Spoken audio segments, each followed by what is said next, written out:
Hey, Steven, I did 1 billion views while you were still in diapers. And no matter how much you train, I'll still eat you for lunch. Your pal, Chuck.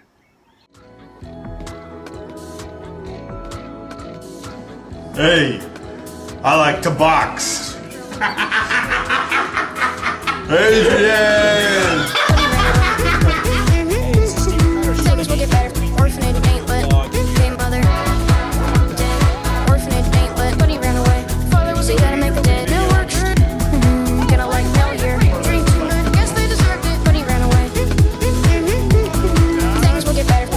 Which brings me to this week's hot topic.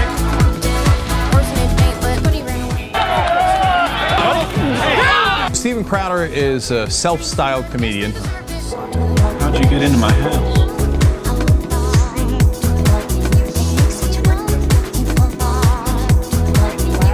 Time to listen up, you silly liberal fruit skates. Time to have loved and lost. Think about these things. And never to have loved at all. You haven't really cheered up my nights. Your show is huge. It's huge. So we are officially announcing the Louder with Crowder Mug Club for our daily program time. People are aware of how corrupt the media is, and there's a void, and we are going to take it back.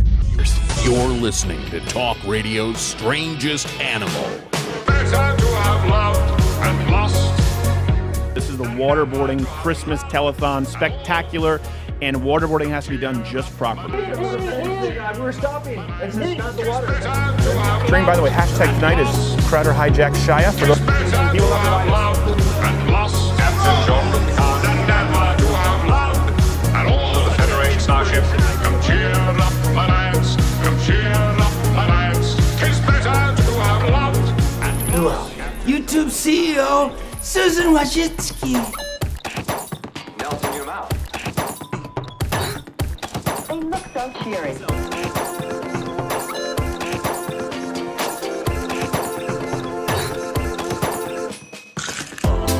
You're an M&M. There's no point in wondering where your pockets are. Tasty, smooth, creamy milk. Chocolate center. You're an M&M. It's alright. There's no sense in wondering where your pockets are. Little chocolate melts in your mouth. Don't worry, they say hi. Solid milk chocolate M&M's. I love being on TV when you're an M&M. And, most importantly, the funny is on our side. We've been watching this. YouTube dragged its feet before taking any action against conservative commentator Steven Crowder. So then we did announce the monetization change that Steven Crowder was. Box Adpocalypse right now, which is trending. Number 4. That's incredible.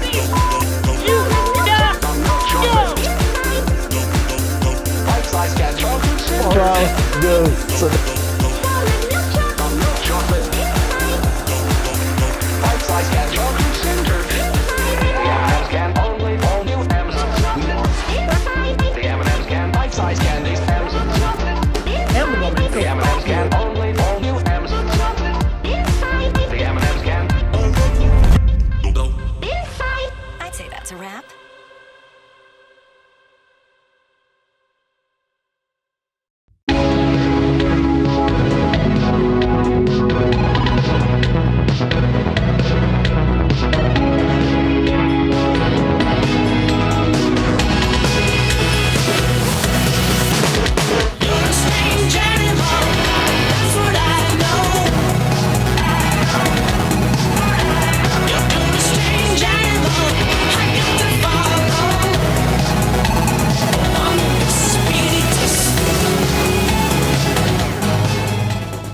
That's called the Justin Bieber with a heart murmur. Hey. Oh, no. Hey, girl. Baby, baby. Throwback. Sleep right off the bat. Wow. I just had a physical yesterday where they were testing for a heart murmur. Oh. And they don't answer when you do a physical. Whoa. They just say, hey, well, you were testing. I go, well, do I have it? I don't know. We're going to have to wait for the results. I'm like, you just listened to it. Yeah. You know. I'm not sure. But they didn't hear it. Did you record it with the stethoscope? By the way, my half-Asian lawyer, Bill Richmond, is here. Hey. Quarter Black Garrett is here. What's up? Audio Wade is here. Gerald A. is here. What's the wine of the day? We have Mount Veeder Cabernet Sauvignon. Mount Veeder? Vidal. Vidal? Veeder. That's not a word. It's not a word. It's not a real thing. You're making things up. I don't know why you are still around. Is Too Cute Mad? No. No, she's not. Okay. Listen, guys, we really appreciate this. It's the 1 billion view special. Yes. Billion plays. I want to give a round of applause for all of you guys. Not Gerald. And not Gerald. I do want to ask you. We'll be showing some videos. I think some tweets going into the break from you guys. But I want to know what's been your favorite moment with the show in the last billion plays, or how are you introduced to the show? I would like to know. We have some guests coming up. We're going to have Donald Trump Jr., Ted Cruz, Alex Jones, James O'Keefe, Mark Ripto, Jocko, Gavin McInnes, John O'Hurley, Chael Sonnen, Dan Crenshaw, Jim Norton, Anthony Cumia, Andrew Clavin, Rand Paul, and Mahmoud Al-Mahmoud, Director of Public Relations for ISIS. So they'll all be calling in. Still has a job. Still does have a job. He's very good at it. He's working hard. He's harder than ever. Showing us the softer side of ISIS. I hear the resume's out, though. And I know that, by the way, some of you will think this is lazy. Really, what's it? We've used the term clip show in the past. That being said, we're going to have some clips here from our favorite moments, a few montages, and also kind of give you a little bit of some inside baseball. Oh, I didn't mention promo code. Ooh, that's right. There's a promo code right now. If you enter in Crowder Billion, I think for the next, I know at least for the next 48 hours, it might be a few days, you get $20 off if you join Mug Club. It's a Mug Club, fantastic which was never meant to be. Let me say something first really quickly. Quarter Black Garrett and Audio Wade were the ones who said we should do this show. I kind of floated the idea. Yeah. I didn't really want to do the billion view show. We did the 1 million subscribers, and I said that's enough of a benchmark. Maybe if we did hit 10 million subscribers at some point. I don't want to be the guy who rests on the laurels of how many people tune in or how popular something is. Well, because we've seen people do that, and then they crumble because all of their identity is based on this sort of perceived success. And I just want to put my head down and get to work. But you mentioned that it was more important not for us. Yeah, but it's for the fans. It's for the fans. It's for me. I'm a fan. You know, I want to see all the old stuff and remember. Oh yeah, we've come a long way. And we abuse you both physically and mentally all the time. Yeah, and you're still a fan. But within the bounds of the law. Yes, within the bounds of that's the key. You go right up to the line. This is Chinese law. I don't think they're bound by the Geneva Convention. Yeah, so it's different. We do what we want. Yeah, bamboo wood chips up the thumbnails. And I do. So I am really grateful. I do want to let you guys know. I really am so grateful that you've been here for a billion plays, that you've made this what it is. You saw from that montage, started back in 2006 on YouTube, and then really doing regular uploads 2009 that were more political. I really never anticipated it to get. I shouldn't say didn't anticipate it, but I had no idea that this show would become exactly what it is. I know. I feel like I'm being that guy. I'm so grateful, but I'm like Taylor Swift. Oh my God! I won my 45th Grammy. What? I never knew it was going to happen. No. And I should say, by the way, this is a billion. What you guys will see publicly. We've actually crossed a billion a long time ago, but we had to remove a bunch of videos because of the Vox Apocalypse fascist pricks. Somewhere around 1 trillion, I think now. Well, actually, if you add up. Those who are not Mug Club members, loudestcrowder.com/Mug Club. If you add up, because we do a daily show there, so 4 times the content that you get here on YouTube, and then you add up the website and Crowder Bits, it's actually closer to 2 billion. But this is just this channel, 1 billion.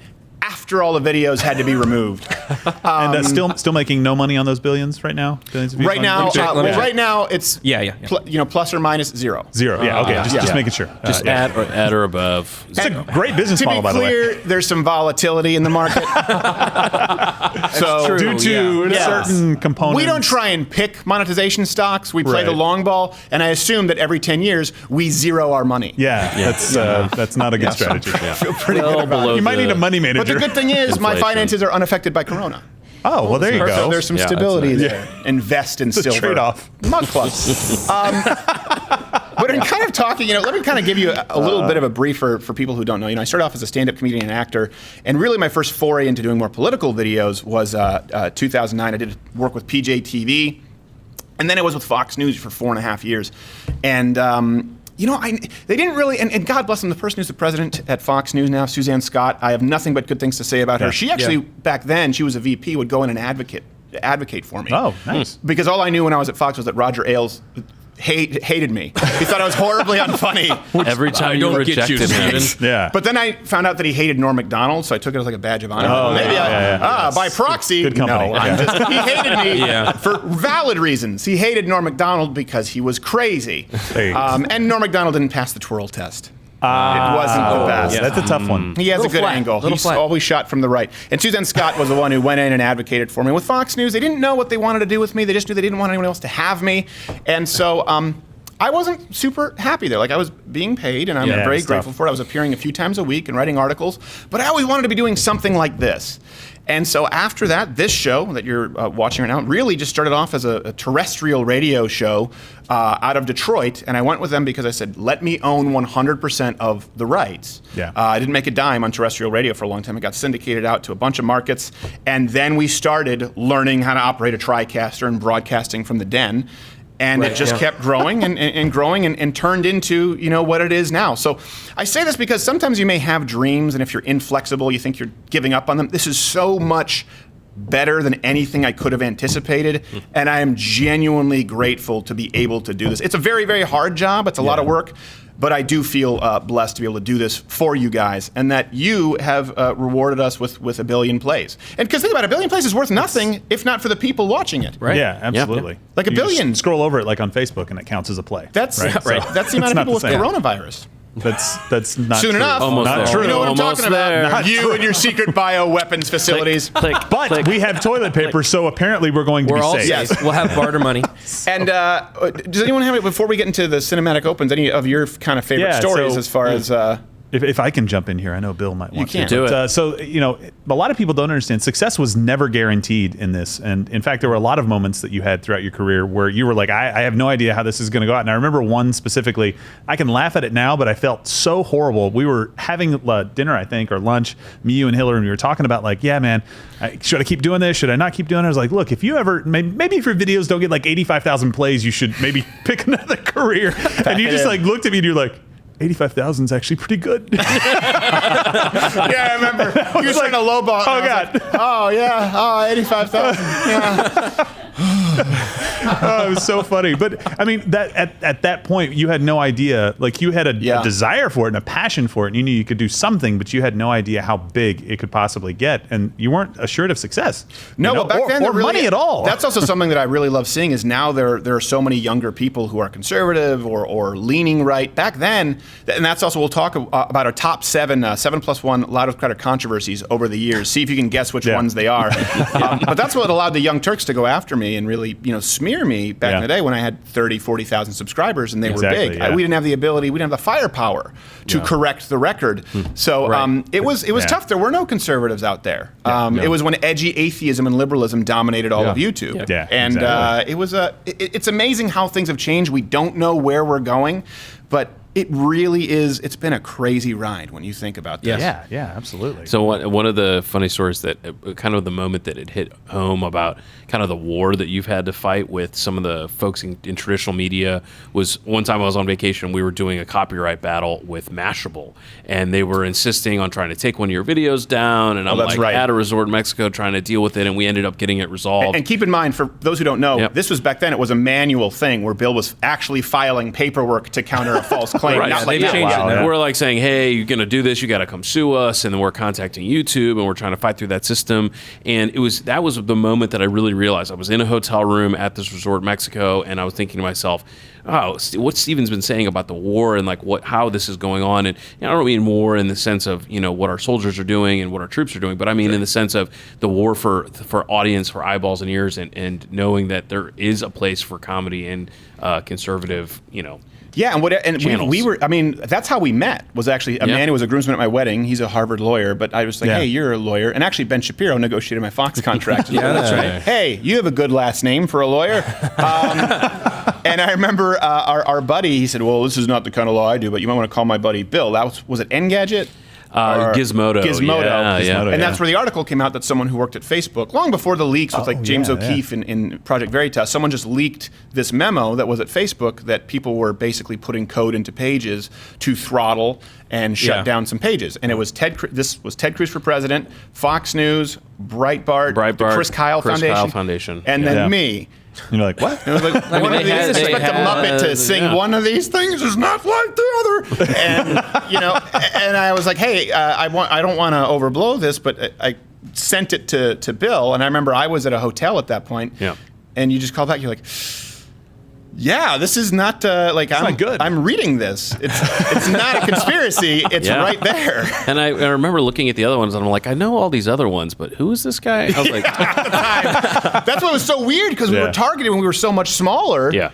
And I think it's just because we were always pretty effective with the content because we were unique and because you guys have been so supportive. I mean, we can't, we'd love to do live shows. We don't have the ability to do them because you fill up every venue and it becomes a security issue. And we appreciate it. Like you guys have been so supportive. Demonetize. You guys have made up for it with Mug Club, and you guys have joined. And obviously now you have the entire Blaze catalog. And it's just every time that we think, we're going off a cliff, the Vox apocalypse, you guys came in and not only saved us, but supported us more than before. Yeah, absolutely. I know I sound like a broken record, but I cannot thank you enough. Sometimes artists go out and say, I'm just going to do this. I'm just going to do this for me. It's self-important. It's bullcrap. If I create art that is only of value to me, I am valueless. There is no use for what I do. I want to create content that is enlightening, entertaining for you. And we always try to listen to you guys. We really do appreciate it. And since we've grown, and I hope you guys have seen this directly since you've joined up at Mug Club, it's $69 for students, veterans, or military, just so you know. Some people are thinking it's a little bit steep. And right now, everyone gets $20 off. We've increased production value, and we've increased overall volume of content. Yes. And so this brings us to our first montage. When we first started, it was a radio show. Yeah. We would do these fake little audio commercials because it was a terrestrial radio show. We had 12 commercial breaks. It's still good. Go back. But I would sit down with at that point, Not Gay Jared, and just go, all right, here's an idea, the Swiss Family Robinson second generation, and I would do an audio sketch about a bunch of inbred kids. And we found out we violated the law horribly, but it was okay because only on podcasts we do the fake warnings, like, and we do like Lena Dunham warnings, Velociraptor warnings. And I don't know who it was calling up, said, like, this is highly illegal. This. I'm like, don't do that. It's on a podcast. It's an archive. Whoever thinks that's a live warning is an idiot. And they said, okay, but you should stop doing it. So we did stop doing it. Right. So we have these 12 commercial breaks we just have to fill because we do this for a podcast, and we didn't want you listening to come on down to Ann Arbor Ford, Ypsilanti Ford, where if we don't give you the best price, we're just going to give it to you, something like that. That's the stupidest ad campaign. I don't want to subject my listeners to that, so I'll do pedophile parodies of Michael Jackson classics. And we just put these into the commercial breaks, and then after the controversy of Never Daily, which we'll get to 7+1 controversies, and you guys joined up at Mug Club, we realized a lot of these ideas that we had, we could now do. And so we were able to do not only more on location videos, which are incredibly labor intensive, but these big intros that you guys have really come to appreciate and kind of expect, where sometimes there's some pressure, but it keeps us on our toes. So this is actually, before we'll come back with our 7+1 controversies throughout the history of Louder with Crowder, right now I want you to enjoy a montage of, throughout the years, the best or your favorite that you tweeted me at SCrowder, cinematic or TV parody opens.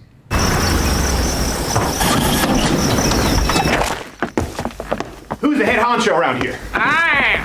Who are you? Well, sir, my name is Stephen Crowder, and these here are the Mug Club Z's from Louder with Crowder, late night comedy of salvation to salve the soul. And we hear you might have a platform for us to upload our videos to. Well, that all depends. You boys do conservative videos? I have a show in constant sorrow. It seems trouble all its day. He's using every illegal tactic in the book. Hágale pues, hijo de putas.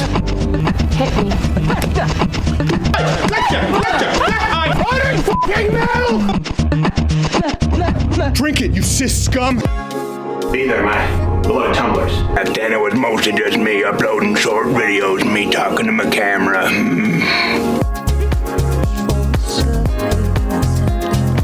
Well, back then the Young Turks used to make quite a bit of sport of me. They teased me quite a bit.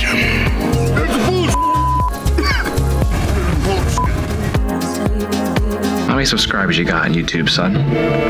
When you crossed over that 1 million mark, you are beautiful. They found a way to stop your content, not at first, but right when you hit that 3 million subscriber mark.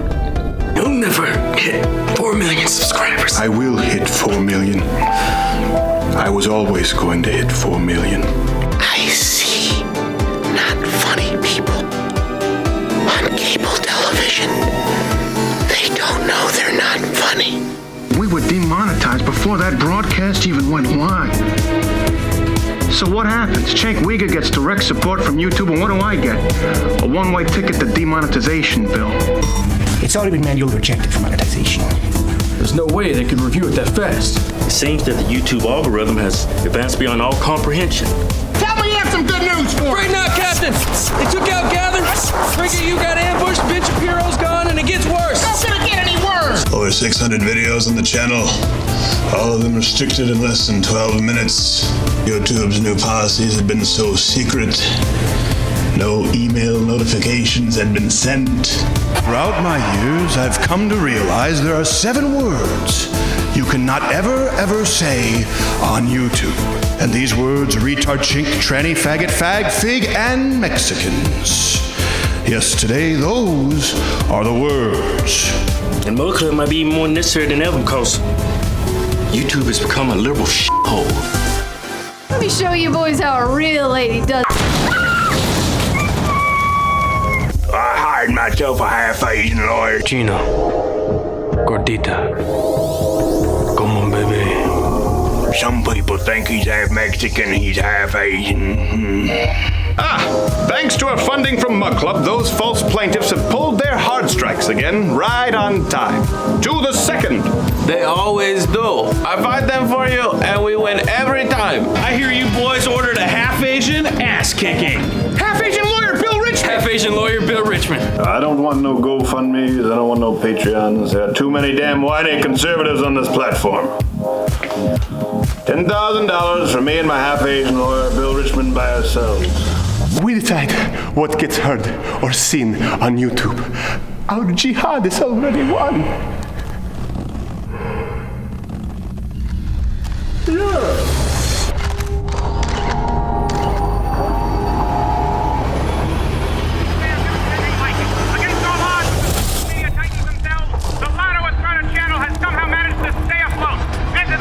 But a testament to the fact that Mug Club has allowed him the will to continue on with a champion's heart. You've already been demonetized. We no longer care. Mug Club shall go on to the end. We shall fight on the YouTubes. We shall fight on the Twitters and the Instagrams. We shall fight with unwavering confidence and growing strength, even in the face of demonetization. And demonetized.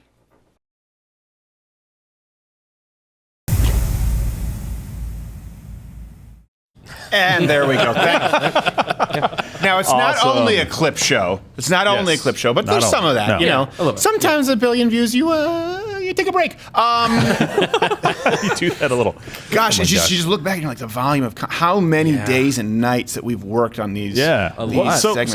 what's your favorite of the montages? The intros that you montage. The intros that we've done. My favorite of the montages. Yeah, favorite of the montages. Gosh, you Don't know, get there it's tough to pick my favorite. Probably it still goes back to Jaws, the first Yeah. Jaws, because that was the first one we such- ever did. yeah. And I said, you know what, I think I can work on this impression. And the green screening, the lighting was really good. We matched. I'm a big fan of matching tenor and tone. That was up there. Raging Bull and the recent Saving Private Ryan was technically kind of a marvel. Yeah. So it was very, very nice. I like it when Maddie dies in them. Any of those. Wow. When she blows up, gets shot in the head. Got your work cut out for you there. I'm just kidding. Too cute, Maddie. I'm just kidding. Those are pretty. And how many times did I ask you to put on an outfit where you said no? For You an know, what's intro? funny is I tell people all the time. They're like, "Oh wow, I can't believe you did that on the show. Aren't Right. you? Yeah. Don't you have another job?" And I said, "Yeah, for now." But no, I said, it is funny. Like the other things that are asked of me, and I'm just like, nope, not going to do that. I think we're at 27 times you've asked me to wear a dress, and I've said no. Yeah, and I think that wasn't even for the Be a team show. player, man. Right. No, that was just in general. That was just come that to was just a meetings. two-way mirror at TJ Maxx. Yeah, I think that's why I ended up in a dress so many times is because he said no, and I. Well, I you didn't ended have up the in a balls. dress because you made such a big deal out of it. I'd So you probably did it, and you're like, I hate this. I hate this freaking Guess dress. what you're doing Yeah. next week? Yeah. We We're just gonna do filmed another those. one. You know that, Gerald? We Yeah. just filmed you bitching about wearing a dress. Oh, you never actually put it in the show. No, we never. As a laugh. matter of fact, we never actually requested. Anytime you see Gerald in a dress, it's just our security cameras that we keep running. Oh, come and then we on. add him in like a Tupac hologram later on. But this brings us so much work. Speaking of strolls down memory lane, I think this is time to actually go through the top 7+1 controversies that have happened here on Louder with Crowder. So let's go to it. 7+1. You forgot the fan in the chamber. All right, and let me know before you can pause it if it's an archive. Let me know which ones come to mind for you. I guess I'll kind of starting in chronological. Number 7 would be the union incident in Lansing. Yeah. This was before this show existed, but I was on Fox News and I went down and it was a right to work rally. Right. Yeah. And we were in a tent. There was this tent. It was AFP, and I was just there because there's somewhat safety in numbers. Yeah. And the guy there was this guy. You could smell whiskey on his breath. Told everyone that I was the DeVos's grandson. Like I'm related to the DeVos family, Betsy DeVos, because these leftists in Michigan, they hate the DeVos family despite the fact that they employ half the state and pay well above a living wage. How darn you employ me? I know, So right? he was trying to get everyone against me for a while. Like Yeah. he's the DeVos's grandson. Get him, get him. And then they started kicking down the tent where the right to work protesters were, cutting in with box cutters.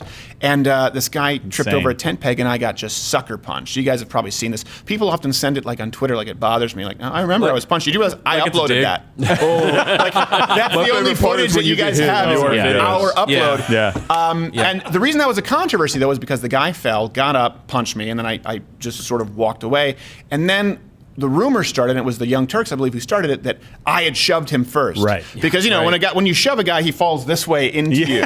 Exactly. And the prosecuting, or whatever, the prosecuting attorney, I guess, in Lansing, never took, there was a deposition. I didn't know about it. I was never there. He met with the head of the unions in Michigan, did it without me, and said, it was pretty clear from the Young Turks footage, they didn't have footage, it was their commentary. It's pretty clear from the Young Turks footage that Steven started it, so I let the guy go. Oh my! Is that common for like a deposition like that, for me to not know, not be there, and my evidence to not even be accepted? It's not common that you would have been there for it to happen. It is uncommon that they didn't come and ask you for it. It's clear that they were looking for an answer. They found one thing to support it, and they were just moving on. And so this became a big thing. I remember the union it was a huge thing. And the most frustrating part for me, just as your friend, because at that point, I don't think I was very involved with the show. I'd call in every once in a while. It was just like, I know Steven could have kicked that guy's ass without even thinking about it. Like, but you were in a mob of people. Well, the thing is, you hear if you go and if you watch it, I think we have the B-roll, and you can't hear right now, there's a guy saying, I have a gun. I'll kill a motherfucker with a gun. Yeah. That's a guy saying it. That's a union guy. And I might be able to, maybe I can find some of this footage, but several of them followed me back to my car. Yeah, I remember after that. And you're like, look, if you're just going to have to walk in front of me. Yeah, that's right. I said, just walk in front of me. Yeah. And I think that was the guy who said, I'll kill a motherfucker with a gun. Yeah. So this just was before Antifa, before Black Lives Matter. Yeah. I was the original, the knockout game, only I didn't go down. And then I ran scared because they said they were going to kill a motherfucker with a gun. Yeah. Referring to me, I believe. Yeah, maybe. I was the motherfucker in question. Yes. So that's number 7. That was the first time I ever had become sort of a national story to that degree. Yeah, and that's number 6. Do you remember this one there, Court of Black Garrett? Yeah. Wendy Davis at the Women's March. So you guys remember this? It was at the Women's March. Became pretty great. Yeah. That was before we became pals? No. This is. I felt like it was a moment where you guys should have been pals. Right. Yeah. Well, we were. Kindred spirits. We got an interview with Wendy Davis at the Women's March. Which is awesome. The reason why, you know why? We just had a producer go up and say, hey, will you give an interview? I'm busy. She's trans. Yes, sure, absolutely. And Wendy Davis came out. And the reason I picked this, do you remember? Because Wendy Davis, Texas, they were grooming her for a national run. Oh, yeah. Right. Absolutely. With her tennis shoes and the whole deal. Yeah, she was going to be the next sort of like Elizabeth Warren or Debbie Wasserman Schultz. Who failed miserably in an election. Right. But I think a big reason for it, so if you watch this, you can see this right now. It says at the Women's March, only got an interview because I claimed to be transgender. And that's why we started using Stephanie undercover, because we realized I can do anything and no one will say a word. You get a pass. I can piss hot at a Planned Parenthood for pregnancy, and they're just like, well, congratulations. And that actually happened. You can go back and watch that video. By the way, if a man tests positive for a pregnancy, as I did at Planned Parenthood, means you have testicular cancer. Yeah. Yes. But they didn't say that at Planned Parenthood. Like, well, man, I don't know. Are you going to do It's a boy. gender reveal?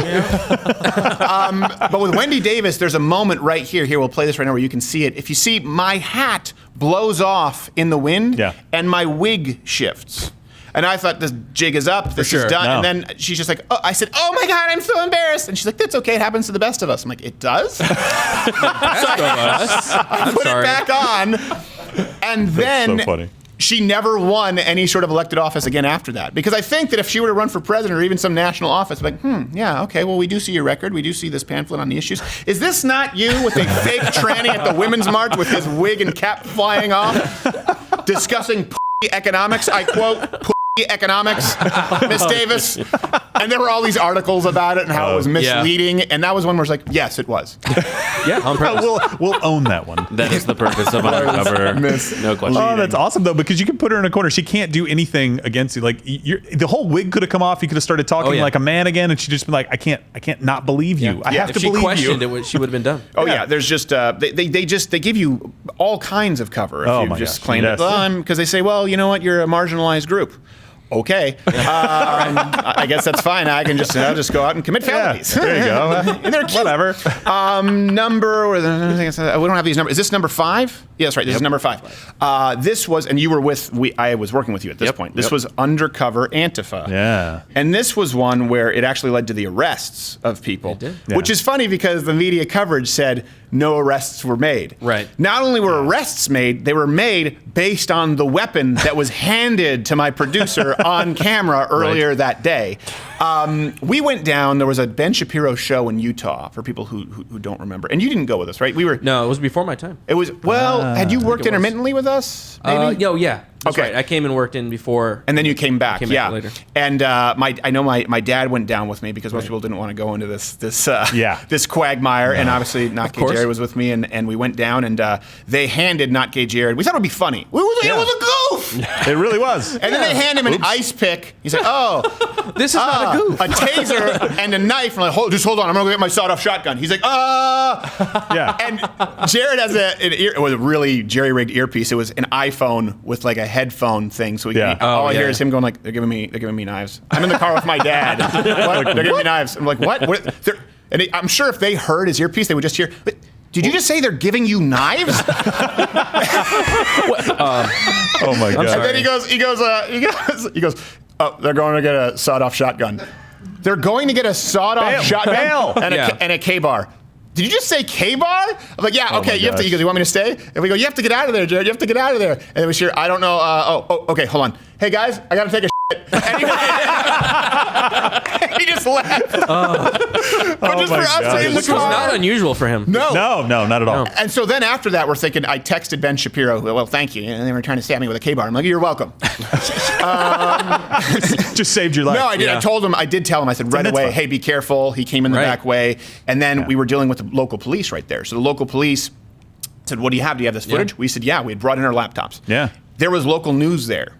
And I said, hey, do you guys want this footage? Because I know you're covering the protest. Here is the action I was showing to them. Look, this is the actual footage. See, they're handing him a knife. They're handing him a taser. They're saying that they're going to get sawed-off shot. This is on camera. Yeah. Every single local reporter turned it down. Had no interest. And I said, by the way, this is legitimate. We're going into the police van right now to offload the footage. You can have the exclusive. And with Ben Shapiro that day was that reporter from, what was his name there, Darren? Do we know the name of that report from 60 Minutes? The guy had a panic attack live on air. Does someone remember the name of this guy? That guy. All right, someone will bring it up and give it to me afterwards. Anyways, national news. And he was looking at it, and we said, look, they're handing us a knife right here. Look, in a taser. And he goes like, oh, okay. And then afterward, we saw them all go out and say, a largely peaceful protest. Exactly. Right. That night, the girl who handed us the taser, and we gave it back to her, tased somebody with that weapon and was arrested. My God. And then we sent on the, because we got into their cryptic messaging app, we sent them just us going like this, giving them the middle finger. And I swear to you, the girl who was arrested for using that taser was going, you better give my knife back, ass.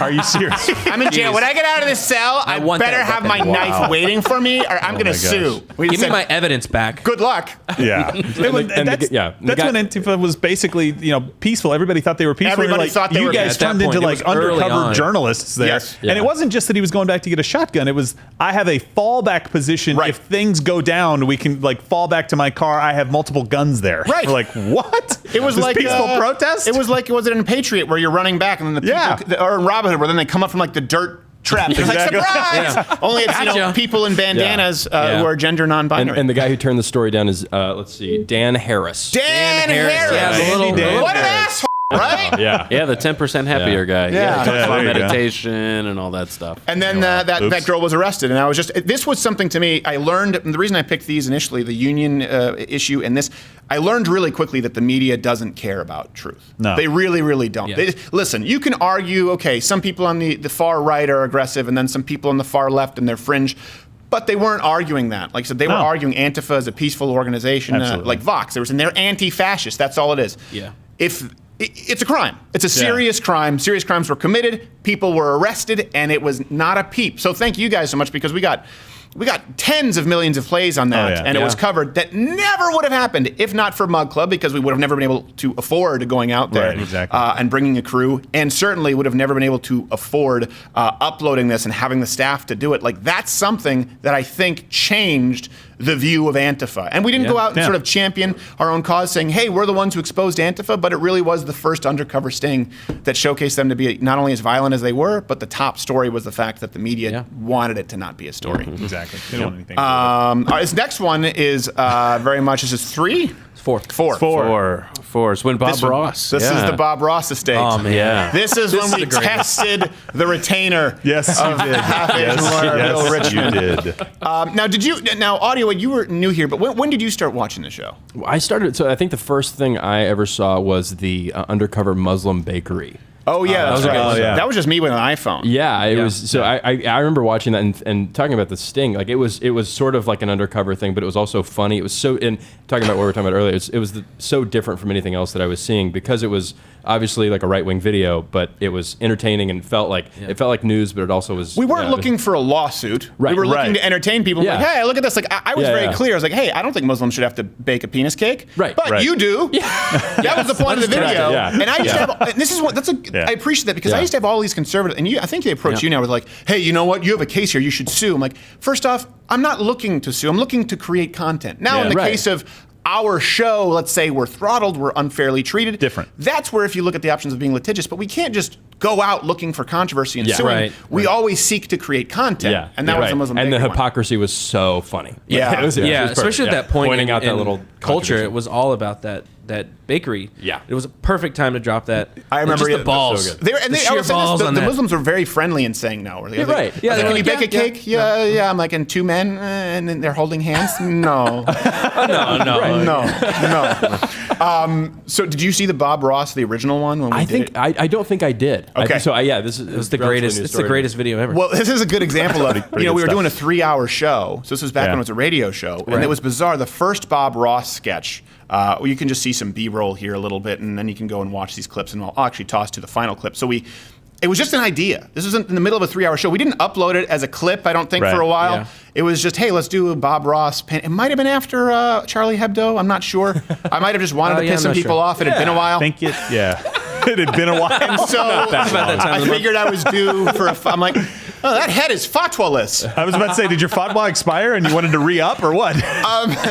And so we just did that. We threw it into the 3-hour show where I was painting Bob Ross as Muhammad. And we thought that was it. Well, that was not it. That was definitely not it. That blew up, became very big, and then we did it a second time.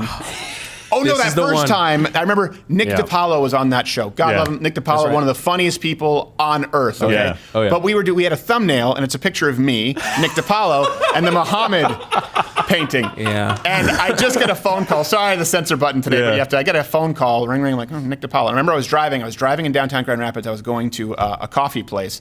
What was the coffee place? I can't remember what it was. Madcap. And then I got another call from Nick DiPaolo. I'm like, that's what 2 calls. Maybe it's an emergency. I pick it up. Hello? Are you out of your mind? I said, what? Because, I think like you're talented, you got balls, but you have me next. Are you kidding me? You have my picture right up there next to a painting of Muhammad? What are you, crazy? He's like, you gotta change it. You gotta change it now. Get me off. I'm like, well, you're no stranger to controversy. Yeah, but there's some context. It's not just my face next to Muhammad. And I said, well, I can change it, but I'm not home. It's going to take me a couple hours. He's like, get home. So that was the first one. Nothing happened. Yeah, nothing on the legal side. And then there was BuzzFeed Boldly painting in period blood. It was a video, and this was featured on YouTube front page. Yeah. Oh. And I think we spoke with some people at YouTube, and I think they did something that was also religious. It was something with Christ. It was like piss Christ, and I don't remember exactly what it was. So we said, well, okay, now this is happening. And we brought back Bob Ross to paint Muhammad in menstruation. And this was just because they had featured it from BuzzFeed Boldly. And we said, let's add a different layer to this. And that was a problem. It's always the layering that gets us in trouble. The Muhammad layer. Then, not long after this, we receive a letter. We receive an actual letter, right? Mm-hmm. And you tell them what the letter was. It was from... so it was from the estate of Bob Ross, who owns the rights to his likeness and his materials and whatnot. And they were upset over the painting and the sketch and the content and every minute and second of it. And they were very interested in demanding that we take it down, and they listed out some legal arguments, which we responded to. One of them was also that, as you know, is a flagrant disregard for Islamic law and customs. Yes. Wow. Yep. So it was that. There was a couple, legal arguments about copyright and some other, use of likeness and a few other things. So we wrote back. We knew we were in the clear on that. Yeah, we knew we were good on that stuff. I mean, we knew, there may have been some, social mores that we were crossing, but certainly no legal lines. But you knew that. You knew that when you signed up for this, right? Anyway, I was like, on the copyright front, we're fine, right? Yeah. You're fine, but you probably shouldn't paint Muhammad in period blood. I'm like, yeah, but it doesn't matter. That's not your domain. That's not the question for you, lawyer. I can find any lawyer to tell me no. I want you to show me yes. It's like the Jerry Maguire. Yeah, yes, exactly. And so we responded, tore apart their arguments, show why there was just no way it was going to happen. So they wrote back again, and they said, just if you have any human decency, will you take it down? They gave up on the legal arguments. They gave up on the social more arguments. But they were still pretty jerky because they were telling us we didn't have any decency. Yes, and that is why. So, and this is one of the times where I said, hey, half Asian Bill. And I think now, if I were to ask you, would dress up as Bob Ross now, because you dressed up as Tattoo. Bob Ross is nothing. Oh, but at the time, it was the first request where I said, Bill, will you respond as Bob Ross? And he said, no, I don't. No, I think I will always be happy to be Bob Ross. What I'm painting as Bob Ross, that's a different. Yeah, that's exactly right. I think one of my favorite conversations with Bill I've had is he's looking at a script that I wrote and he's going through it silently, and then. I'm not going to lick my lips. That was it. That was my only line. It was like, Bill, that's stand a producer there. note right there. Yeah. And then it was in like one change. It was like stand, lick lips. I was like, nope. Who am I, Drake? Nope, not happening. Am I doing this? No, I'm not doing it. But they wrote back. We wrote back one in response to that last letter. They were like, please just take it down. And in the kind of a snarkier part of the letter, I just said, if you've ever watched the show, we're not going to take it. I remember there was one final communication where then we responded by video, and that is where it could be Half Asian Bill said he wouldn't dress up as Bob Ross, but I think it was more so that he didn't want to be involved in painting said legal representatives as Bob Ross eating from a pile of corn-infested shit. Yes. This is the moment I was like, this show, the greatest show of all time. Along with Muhammad, we just tossed it in there, and here's actually a clip to the grand finale of the Bob Ross controversy.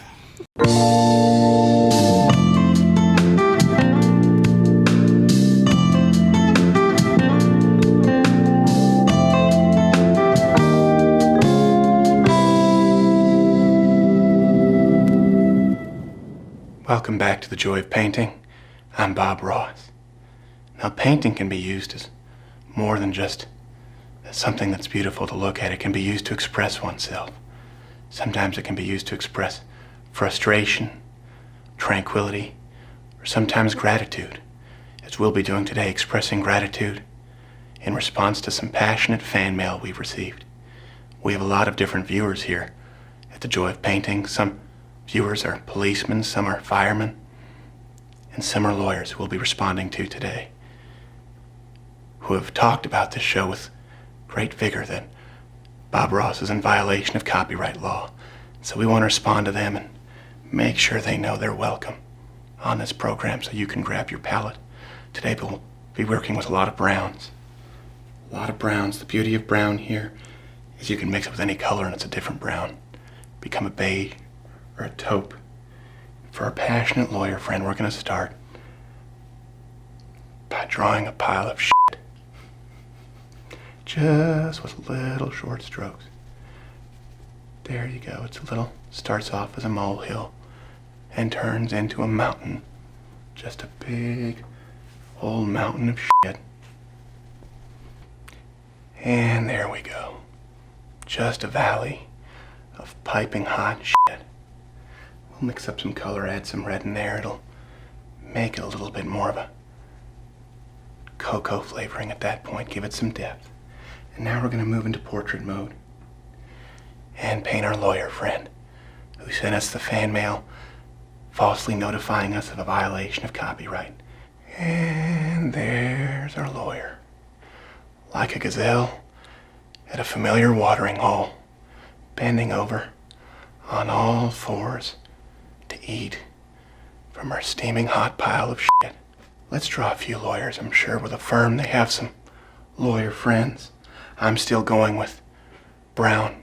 You can use any color you like, taupe or sand. Depends on the diet. Here's another lawyer. And there you go, the lawyers who are sent out in droves on YouTube to flag as violations, eating from our firm but corn-infested pile of shit. Oh, there you go. Everyone's sharing. There's plenty of this pile of shit to go around for the entire firm. If you feel like there's not enough, you can wait your turn. There's plenty of room for you to eat at this big old mountain of shit. And there we go. Oh, that's lovely. And you know what? We're a big fan of traditions here at the Joy of Painting with Bob Ross, and they look like they could use a friend. So let's finish this up with a nice little portrait of Muhammad, joining them and eating from this big old pile of shit. There he is, Muhammad, holiest of prophets, peace be upon him, with the team of false trademark flagging lawyers, eating from a big pile of personally drawn shit. From me to you, I'm Bob Ross. Happy painting, and God bless you, my friend.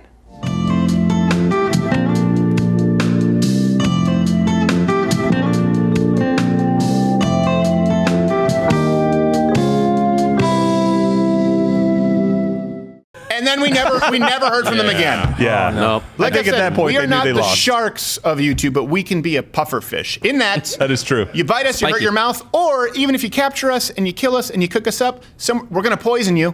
One way or the other. Either way. Unsafe, really. It's all coming up, Crowder. Oh, nice. So, number 3, and we can move this one we don't really need to go through for that long. It was the ABC Disney Oscars stream Yes. that was pulled. Yeah. Yeah. And the reason this was pretty significant was because we'd been dealing with false copyright stuff a lot. Yep. Yeah. And what happened was we would have all these claims. We've never lost any of those hard claims. They've changed the system now, but back when they used to actually have to file a claim and you would manually counterfile, not a single one have we ever lost, okay, to be clear. But then they realized, sure, there's a 2-week process, but then the video ultimately gets up. They realized they could hit us with live streams. Yeah. Because at that point, you lose those viewers, you never get them back. Exactly. Yeah. And this was the second or third year we were doing the Oscars. It wasn't the first year. Yeah. It was the second. And it was ABC Disney, and they were waiting because it happened very quickly where the Oscar stream was taken down Yeah. right away. And the reason I bring this up is because obviously it got up later. We won this because we were in the right, but you don't get those viewers back, and so we were really upset. But so many of you, so many people in that moment, you joined up at Mug Club. You went right to the loudwithcrowder.com/Mug Club it was site. great. And then we had, really cool. I think we had live stream over at Mug Club, or was it the Blaze? At that point, we didn't have live streaming, I don't think, at the Blaze. No, we didn't. Right. It was still on Facebook, I believe. It was on and Facebook, Then we went to Instagram. Just with my cell phone video. Right, yeah. And the amount of viewers was shocking. So not only did you watch, but once it was removed, you guys said, you know what, I'm going to sign up. So many people actually double signed up or renewed their subscriptions for 3 years just because they saw the foul play. And it was just something where we said, oh, wow, okay, we really need to do right by these supporters. It was a moment that the fans and the people that are watching saw it in real time. Yeah. They see us saying it later.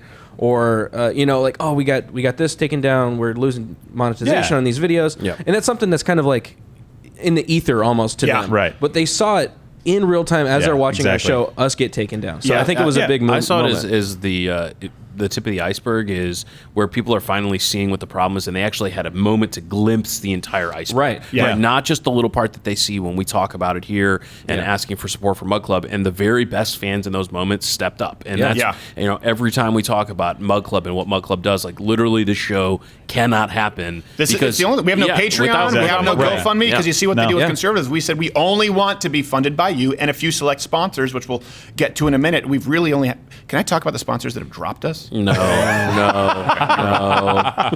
No, I view that as a turning point too, because people can use a gimmick like, oh, they're after us, man. You got to support us. You're the only way. And I know that we tell them like, hey guys, like this is the only way that this exists is if you are a part of Mug Club. Yeah. That showed everybody. Yeah. It showed them just like you said, live, but it also gave them this feeling of like, oh my gosh, if they want to take conservative voices off of this platform, they can. Yeah. They can just do stuff like this to them. They'll just screw them somehow. They'll figure out a way, and so we've got to get around And that. they really screwed the pooch with that one because, the big legal term you can tell, I guess educate the audience, is whether the content is transformative.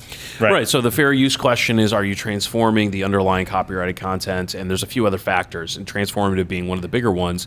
And of course, over the, commenting on an event that's occurring. And costumes and a set and guests. We added it up. I think it was like 12%. The actual Oscar stream was up for 12% of the time. Right. It was so obvious. Tiny percentage. Yeah. So, and then you guys got us back up and stronger than ever. Okay, this brings us to number 2. This is one that many of you may have forgotten about because it happened a little while ago. This was my favorite. This was literally my favorite one. This might be my favorite one, because there were also really some internal issues that went on with there, where we had some other internal counsel who were saying that we shouldn't do this in the first place. Since Bill took my side, where he said, no, you can do this. Absolutely. Really? So Shia LaBeouf. Like, no, if you don't, okay. Number 2, fun. when we were sued by Shia LaBeouf. Context. And Muhammad. Hey, you're bearing the lead here. We beat Shia LaBeouf in a lawsuit. That's true. Yeah. So he did the "He will not divide us." You remember after Donald Trump became president, just "He will not divide us. He will not divide us." And so he set up this camera in a public space in New York, outside of some kind of art museum, but it was out in a public space where anyone could go and say "He will not divide us." Yeah. And so we're like, okay, so this is up there. This is a stream that's up there. Not many people were watching it, but it was, making some headlines. And so I said, hey, I have an idea. How about we go to New York and we broadcast our entire show from Shia LaBeouf's stream? And here's the thing. This is one thing I will say again with Mug Club and what you guys do that support us. Anyone could just go there and go, Shia LaBeouf sucks, blah, blah, blah, blah, blah. That doesn't help anybody, right? And this is what a lot of conservatives do. They ask you for money on Patreon or on a GoFundMe, and then they just go out and say something incendiary. No, we said, how can we actually, it started with, we wanted to build the entire set, bring it out and set up. Right. And then I think legally we said that would actually be impeding traffic in a public space. Yep. Might be a fire hazard. So this is why I love Half Asian Bill, because he said that's probably a no, but what if? And so what we did was we created these sort of almost like a snare drum soundboard. It's like a cigarette lady. Yes, exactly, like a cigarette lady. And a desk with a microphone and mugs, and we went there to Shia LaBeouf's live stream and broadcast our entire show. And also, God love him, Dean Cain was there to fill in host for Good Morning America. That's right. He stayed an extra day so that while we were doing the He Will Not Divide Us live stream, and now we started having fans flooding in, right? And security and officers going, what's going on here? We have Dean Cain walk like, hey, Dean Cain! And we have Dean Cain on Shia LaBeouf's He Will Not Divide Us live stream. And a side note from Dean Cain. So good. Dean Cain is the kind of guy who makes you very sad because he has everything. He's very very good looking. He's very smart. And when you spend time with him, you realize he's actually really quick and kind of acid. He's an acid-tongued Asian. Oh, wow. Yeah. He, at one point, I just remember this. I have a necklace, mug, and microphone, and we're in a Mexican restaurant. It's right around the corner from You Will Not Divide Us. And I'm getting ready, and Dean Cain is sitting there with me, and he's eating. He has an entire bowl of guacamole. He's on his second bowl of guacamole. Wow. Loves that And a guacamole. big-ass margarita. It looks like pink with salt around the rim. And I'm trying, before the show, I'm focusing on a million different things. I'm like, I'm about to go out. I'm going to get my ass kicked by Shia LaBeouf. And so, I mean, like body shots. You can't really. Just do the pullback. There you go. And I go, oh, wait, sorry. I go, I'm sorry, Dean, I'm sorry. I didn't realize no one's here with you at the restaurant because you're going to be here for 20 minutes when we start the show. Do you need any help? Do you need anything? And he goes, no. Really? Are you sure? He goes, yeah. I'm sure. And he takes a nacho, guacamole, sip of a margarita. He goes, because I'm a grown-ass fucking man. Oh, yeah. Love the king. This is my life. So do you remember in the beginning of the live stream when you were doing it, there were actually some people who were not fans of the show, didn't know the show came up, and you were giving them mugs, and they were we did that the day before. Oh, yeah, that was the day before. The day before, we gave them mugs with hot chocolate. Yeah. These are actually really good into this mug. Yes. It's amazing. Yeah, we went down there. We gave them mugs full of coffee and hot chocolate. And so all these people are on Shia LaBeouf's stream going like, yeah, shout out to Louder with Crowder guys that gave us this coffee. Mug club, you guys should join. And he's just so pissed that you did this, right? He got pissed, and right away they basically came after us to sue us. It was LaBeouf, Ronco, Turner, I think was the firm or whatever, and it was, I think, the lesser LaBeouf, Ronco, Turner. It was Ronco. Yeah, it's the other creators. They each share in the alleged copyright. And he was threatening to sue. Yeah. And of course, we argued that it was transformative, but the reason he was really upset was because it was the highest viewed portion ever of the He Will Not Divide Us live stream. They saw a spike. Like, we gotta stop. We gotta put a stop to this. Yeah. And then after that, that's what spurred, they moved the He Will Not Divide Us to other places, and all these people on Reddit, and I guess back then 4chan, would triangulate where they set up the new camera, and it just became a game of taking it down. Yeah. Yes, it was like capture the flag. Great. Yeah. So it was love it. pretty. It was good. So we were sued by Shia LaBeouf, his guys, and we won. Number one, and we have a +1, but number one should be no surprise to anyone. And this is really in the this last year, the number one controversy that we've had here at Loud with Crowder is the Vox adpocalypse. Boom. Yeah. And I think, and I want to get all of your thoughts on this here, and I want you to let me know where you were, what you remember from the Vox adpocalypse. I mean, we had talked a lot about being demonetized. Most of our videos had been demonetized. We'd been throttled where our videos weren't showing up in subscriber feeds. It was like 90% of videos. Right. But that being said, we didn't have this kind of a consequence ever before. And it all of a sudden burst out this highlight reel, this hit reel on me. I remember the Hodge twins saying that they were like, I was seeing you and your dad, you were on Don Lemon's show going, and Don Lemon saying, disgusting. This actually, the reason this is the biggest controversy is not only because you guys stepped up and again supported us to a degree that we had never seen up until then. Insane. But this changed policy for YouTube. Yeah, it did. Yeah. Because we did not violate the policies, which, by the way, New York Times were looking for that retraction. We coming for you. We didn't violate any policy at all, but people were so mad, and people really weren't mad. It was a leftist hate mob trying to go after us. They demonetized us, and even though most of our videos didn't run afoul of demonetization. And I will tell you this, I've talked about this kind of on air, but not so much when YouTube called after this was going on, the highlight reel, and it was trending everywhere. Right. Yeah. And I was on the phone. Half Asian Bill was not with me. You were somewhere else, and they were reading a statement. Remember? Yep. It was these people from YouTube, faceless, nameless. They didn't give names. We had no idea who they were. Well, just to be clarified, we asked for their names, and they said they felt uncomfortable even identifying who they were, these people giving the message. Yes. Yeah. And they started reading a statement, and the first portion of the statement read like they were going to remove our channel from YouTube. Yeah. And then it ended up being, we're just going to demonetize you. And I was like, well, okay, well, all right. We're not making that much money from you guys anyway. Right. But at first, for about a good 20-30 seconds, I thought, oh no. They're going to have to switch because these angry gay folks at Vox are trying to manipulate policy. And I remember the room started spinning, and my knees went out, and I thought I was having a heart attack. Really? I remember I thought I was having. It turns out it was just like I don't even think it was a panic attack. I don't know what I've sort of had panic issues before in the past, but this was actually, I just felt like I couldn't breathe and the room was spinning. Yeah. And I fell back and I remember thinking just, oh my gosh, everyone who works for us, what are we going to do at this point? Because we hadn't really been super public about it. We hadn't fought back yet. Yeah. This is before we had done the apology video. So I was thinking if they just remove our channel, then it goes away in the dark. You know, we wanted this to be a firefight in public. And then when they said, okay, you're just demonetized. I mean, that for me was a relief. Like, whoo, okay, good. Right, you know, like I just like the Snickers commercial where someone just shoved one in my mouth. Which, by the way, don't do if someone's having a seizure. Do not shove a Snickers in his mouth if he's having a seizure. And remember, we came back in, and I came back into the room. I don't think you guys knew how rattled I was, and I said, okay, this is what we're gonna do. And we did the apology video that was 16 minutes of insulting everybody. It was going through all of our worst bits, all of our most offensive jokes, and we even threw some new ones in there for good measure. Just in case. Yeah, we just wanted to be careful. And you guys joined up so much to the point where when YouTube spoke with us afterwards, going, do you use YouTube memberships? We said, no, we don't. I do like, Vice News, they reported that the whole thing just made the show stronger. Yes. Oh, they were furious about it. That was and their it conclusion. Absolutely did. Yeah, it made it a whole lot stronger. We had more subscribers than ever. You guys signed up. And by the way, there could be another Vox Adpocalypse, but this is what really stood out to me. This was the first time that someone had done an all-out assault. Make no mistake, this was something that was a long time in the making. Yeah. From Vox and Media Matters. Poorly produced and all. They pulled all of the worst things they could pull. Yeah. Everyone, the Young Turks, New York Times, I don't know if it was Samantha Bee, some of the late night hosts, they all wanted to make me out to be this monster, which, like you said, it sent more people to our show. This was the first show that had that happen, and we won.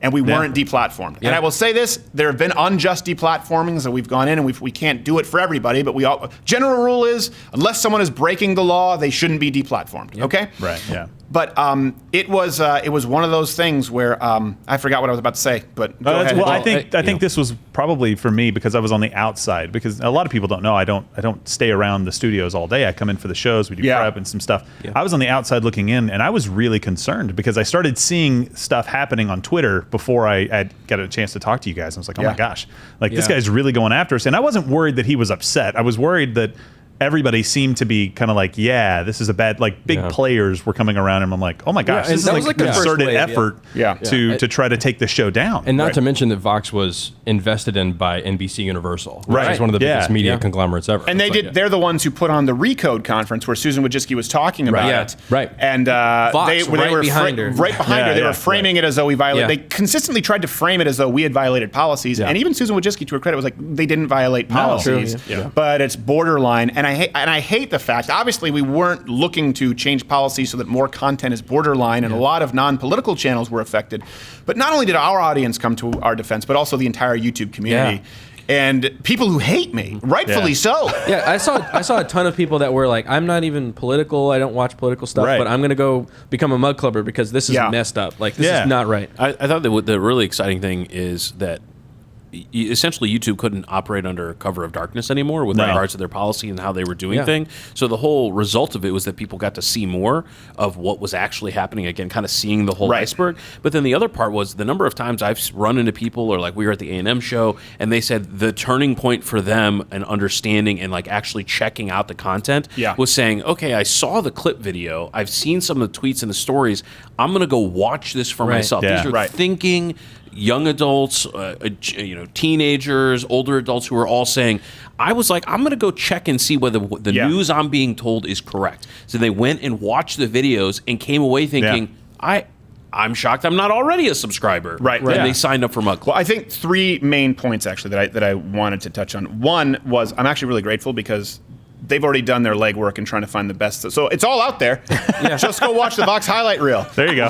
That's the worst to me, baby. Until the apology video, which was, of course, worse. Which was insanely funny. So they did the highlight reel, right? And that sent more people to us at this point. And I think something that did save us with YouTube is kind of two things that you'll hear if you work in this industry. One is that we work harder than every other program out there. Everyone here works really hard. I wouldn't say I'm necessarily the most talented or gifted person, but I will say that it's pretty known that I work hard and everyone in this team works hard. We all expect to work hard.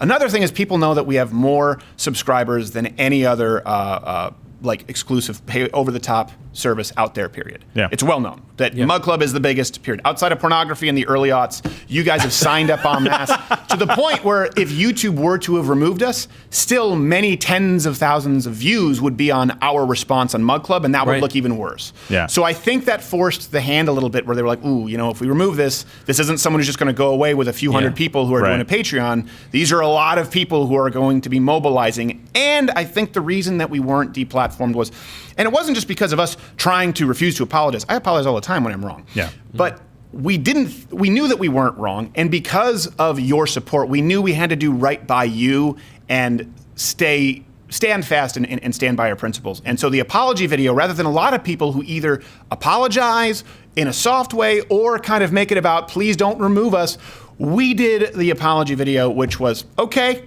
here you go. It's only going to get worse.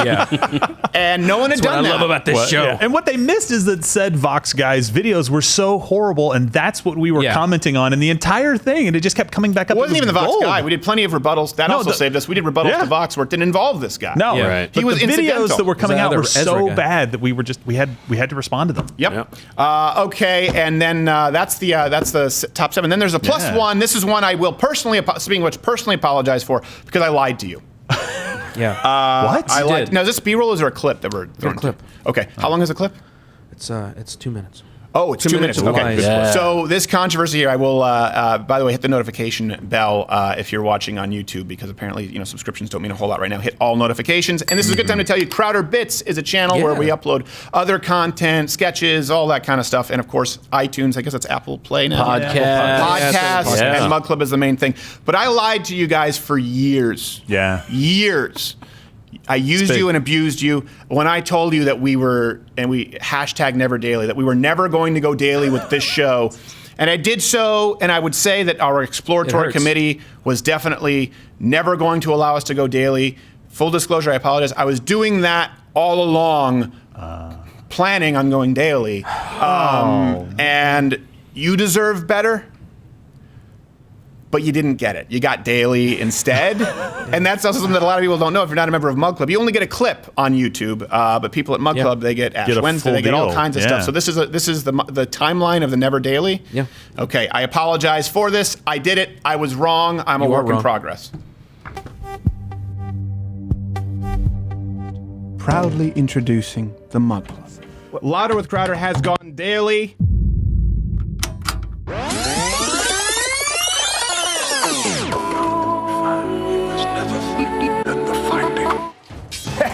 We are two wild and overrated sketch artists. There you really go.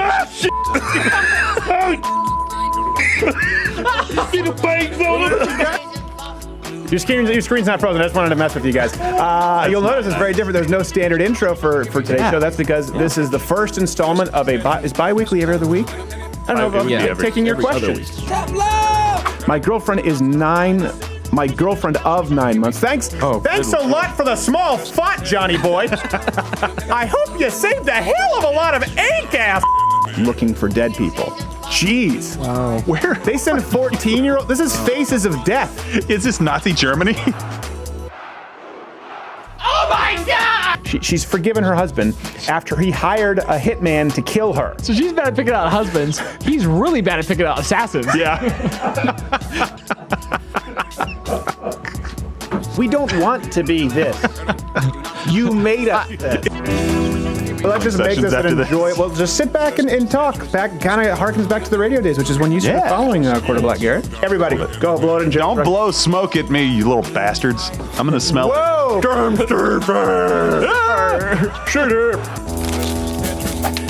Every joke that makes the show, or every bit, what would you say we write? Quarter Black. Like 4, 5, 6 get cut like every day. Yes. This definitely has a Courtney flair to it, right? This is not going on YouTube. It would be immediately demonetized. Yes. Let's have Griff read number 6. Pitched Jeffrey Epstein vehicles. Number 6. I can't read. Son of a bitch, Griff!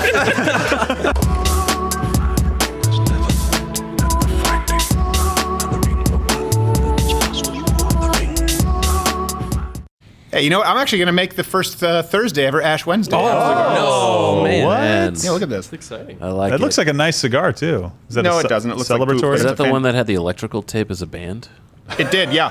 Yeah. Hold on a second. Someone else carry the mic here while I can Only get the this best. going. What's Go, going on? Bill. So, for people who haven't subscribed to Mug Club yet, you're terrible. But second, We love you anyway. the fun thing about the Ash Says Wednesday, Mr. Coronavirus. Right. hey, Mr. hey, A2 hey. receptors genetic proclivity toward pandemics. If Yep. Trump wants to have another trade war with China, we will keep bringing the coronavirus. Oh wow, that's what your they bring to the response? table. So the thing I love most about the stuff that's behind the paywall and what's in Mug Club and that's available is we get a lot more in depth. We talk about a lot of different topics. We're really engaging with a lot of different fan questions and comments and stuff like that. And you really get to see another side of everything that's done here and more of what a lot of people like about what they see on YouTube. Right. But like I said, we can't do any of the rest of it without Mug Club. Right. So. Yeah, exactly. No, and I tossed that thing. It was going to be a timeline of the never daily, but we told you we were never going daily for a long time. And I will say this: the reason why, all joking aside, was because we knew that at the time I knew that we didn't have the capacity to do a daily show. Yeah. And so we launched on election night when we were going daily. That's right, you were with me. That was a long night. That and was a long 18-hour drive across the country afterwards. Was, yes. Where we knew that if we had enough signups, and that was actually a bit of a risk, because we said, okay, if we announce that we're going daily, maybe enough people will sign up where we can afford the resources we need to go daily. Yeah. And we hit that number within the first 4 hours of election night. Yeah. And again, I own 100% of this, and we worked with CRTV. Now we have a partnership with The Blaze where you get access to all their catalog, and of course they help handle this back end. These apps that now work really well. The Blaze app is just stuff that we were never able to afford. So we've been able to do this without having to take money from Al Jazeera. Yeah. Though it was offered many times. They've never taken outside money. Yeah. That's something people don't understand either. It's you, and then we have partnership agreements, where we either give a percentage or get a percentage. From some other folks. Okay, so we do have to go on a lot of memory lanes to stroll down here. Yeah. How many memory lanes are there in the United States? It's got to be at least one. I think there's more than Main Street. 10, maybe 12. Yeah, who knows? Okay, Mr. Can't Bird beat some Flu. memory lanes. So, something that's Blame for relatively everything. new. We've done quite a few SARS. of these, and actually we'll be releasing the album soon at the Everybody's Blaze. been And I don't know if it's asking going to be at Spotify or wherever, but I would so buy we've that. done enough musical parodies. We started off where we would do them every now and then, just intermittently. Sometimes it'd be on a Thursday show. Sometimes it'd be on a Monday or Tuesday show behind the paywall, Mug Club. And I know I say Mug Club, and I need to say it because you haven't seen it, but I'm talking about this content. Right. Yeah. And then actually we started doing more of them when Audio Wade came in, because Audio Wade is a skilled singer and also able to produce some music. Yeah. And so before that, I would have to write all the lyrics and then send off to this other guy who's unbelievable, but he's abroad, he's remote, and so it would take a long time. So we started doing more of these musical parodies, and we hear you, we appreciate you, we are always trying to do more of them, but again, some of these music videos take a lot of production value. Yeah. So A lot of time before we and go, makeup. what's your favorite track that we've done as far as music? What was the one we did in the montage earlier, where I'm in the back playing the guitar? Is it Dr. Oh, Brother, Trump? Where Art Thou? Oh, Brother, Where Art Thou, that's right. That's one of my favorites. Yeah. Mine was Dr. Trump, just because the costumes were outrageous. That one and, was fun. The lyrics were awesome. That one was too. pretty So fun. that was and we pretty good. shot that here at the new studio before it was the done. studio. We're like, Yeah. we're like, we need a warehouse. Wait, we have a warehouse. We have one. Because until we get new Mug Club subscribers, we can't afford to furnish it. Audio Wade, you're the music guy. I think Nirvana is my favorite one. yeah, that's pretty Smells good. like Good True one. Spirit. Yeah. I like that one. And I do like, a long time ago, because it was kind of raw, I liked the Rocket Man Kim Jong-un just because That was awesome. Just because of Gerald A. as Dennis Rodman. He looks so much like a white Dennis Rodman that we had you back on the show as Dennis Rodman. I wrote it into the show. I'm like, I don't know what this. I don't know how we get there, but it ends with Gerald A. as Dennis Rodman. Yeah, I get to the studio and they're like, yeah, you have a costume. I'm like, what? I have a what? Yeah. Hey, okay, I've come to correction. My favorite one is Audio Wade in Got an Itch Girl. Oh, that one's pretty good. I mean, I probably watched it 50 times. Yeah. I mean, also, you got Quarter Black with his swivel hips over there. It's There you go. unbelievable. He Amazing. steals the show Oh. with those hips. I just forgot about that. Unfortunately, Father Mother. his hips. Oh, yeah, Father Mother. That was awesome. His hips are mostly straightforward, but occasionally they fib. So this is, I hope you enjoy. And let us know what other musical parodies you would like to see. This is an episode where we want to hear from you. We want your feedback, and we want to see your comments, because that will help dictate the direction of the show. Let us know. Here are our favorite musical parodies. Pregnancy's abortion hard, business started getting hard. Mexico City policy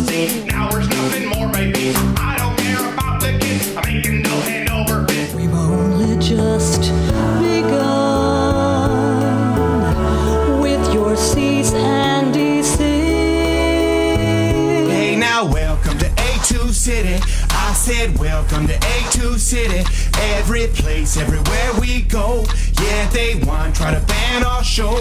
They call me Dr. Trump. They call me Dr. Trump. I've got the witch you're dreaming of. Trigger warning. What's our dangerous? Hear us right now. That's dangerous. We want control. It's censorship. Hear us right now. That's dangerous. Try to go and give it to you. YouTube, we can do it on our own. A&M delivering to you. Knock, knock, open up the door. It's me. Back with non-stop laughter that'll make you pee. Ain't hard writing jokes about it. With trannies and anti-fraud trigger motherfuckers wondering, damn, did he say it? Yeah, right, and I'll say it again. Got a half Asian lawyer, so I got to win. And there we go. Yes, you would nice. think I was the one who was quarter black. No, that was pretty good. This one. It's this one, and you just thought he was Mexican. All right, we are going to have to go actually to a commercial break really quickly. And before I should have said this is where we're going to have our guests. Our guests have either sent in a video or will call in here, and I think we'll actually have some videos from you before we go into our favorite commercials. We should mention our sponsors. Of course, Walther's a wonderful sponsor. They've been with us for a long time. And Black Fantastic. Rifle Coffee. Unbelievable. I think ExpressVPN is more recent, and Bill didn't want me to say it, but a long time ago got dropped by Audible, so screw those guys. He wasn't involved, and we were dropped so quickly. It was 1 week. They were like, he actually does what? It's job security, okay. There you go. True, yeah. So enjoy the commercials, and here are some guests. Open your mind. Let us begin. Our world is increasingly ruled by technology. Information moves faster than the speed of light. But how do you know that you and your personal information are safe? That's why you should protect yourself with the latest in cybersecurity technology, a sticky note. Are you worried that it might leave you open to hackers, spies, geo-blocks, IP detection, ad targeting, NSA habit tracking, traffic logs, third-party microphone access, and theft of your personal data? We've got you covered with a sticky note. And if you're concerned about all that other stuff, there's always ExpressVPN.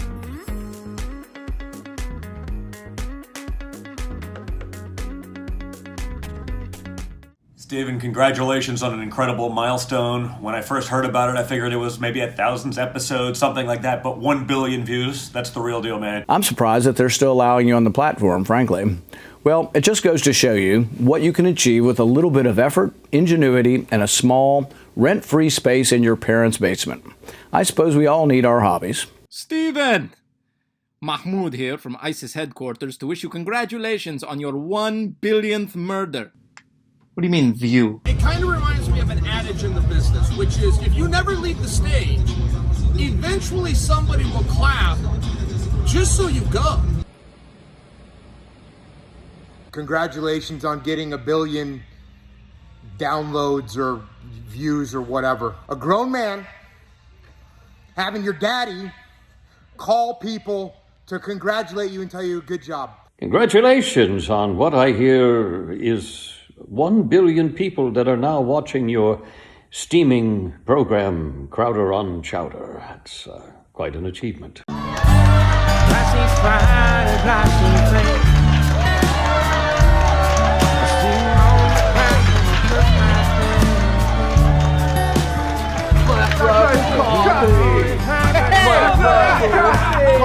Rifle Coffee! Black Rifle Coffee! Yeah, Black Rifle Coffee! You get it? Hey man, you!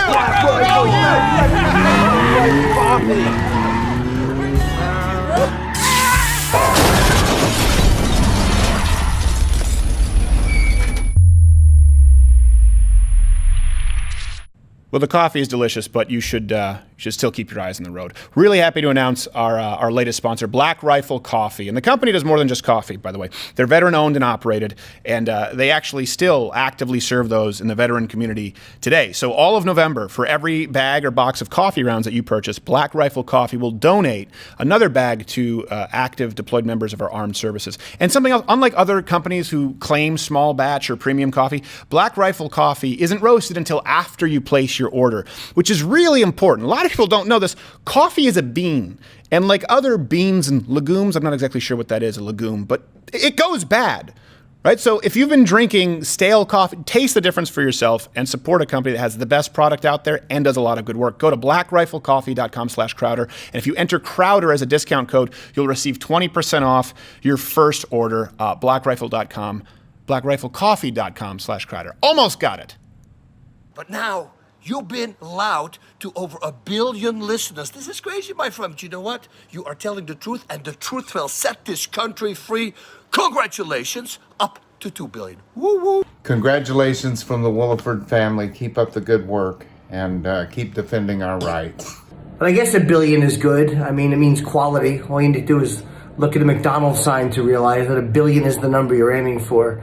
But I'm happy for you. I mean, I'd be happier if it was my channel that had 1 billion views, but I'm happy for you because you have me on your show. From everyone here at Walther Arms to everybody there at Louder with Crowder, congratulations on 1 billion views. Your 1 billionth view, and I just want to say truly from the bottom of my heart, this is a sign of the end of days.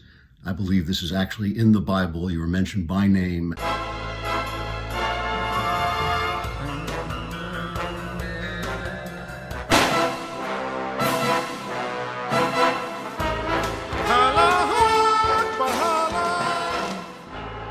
Tell me, what does that magnificent hand-etched mug do? That, unfortunately, is Mug Club, the current hour of our existence and the objective of your next mission. See, Mug Club has been spreading truth, entertainment, and encouraging the American way. Furthermore, even more alarmingly, they've been able to bypass our assistance from the YouTube censors, able to reach, communicate with their listeners directly. Your objective will be to find who's at the center of this Mug Club, extract any information by any means necessary, and destroy it.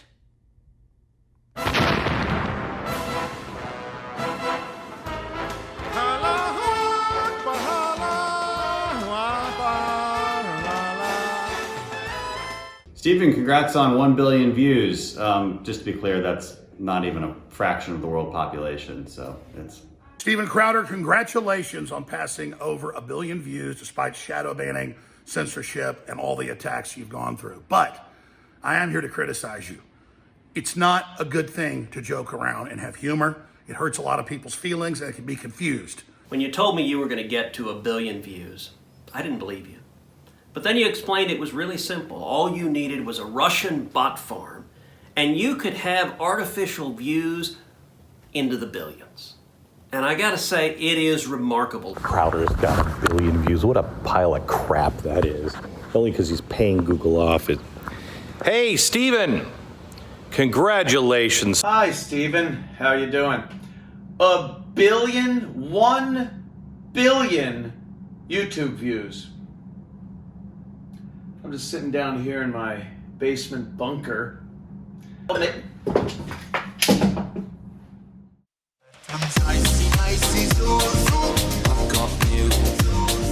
Thank you so much to everybody. Thank you, Rand Paul. Thank you, Mahmoud Al Mahmoud. Thank you, James McKeep. Thank you, Glenn Beck. Thank you, Mark Ripto, Jocko, Jim Norton, all of Ted you. Cruz. Thank you. We really appreciate it. I already said Ted Cruz. I said it again. And during the break, my half-Asian lawyer, Bill Richmond, said couldn't get 2 billion. Yeah, really? Couldn't. I think we're going to skip it. I think that's why I said it. We're just going to go to 3. Lightning pass right there to 45. Bill. Well, we're going to do our best.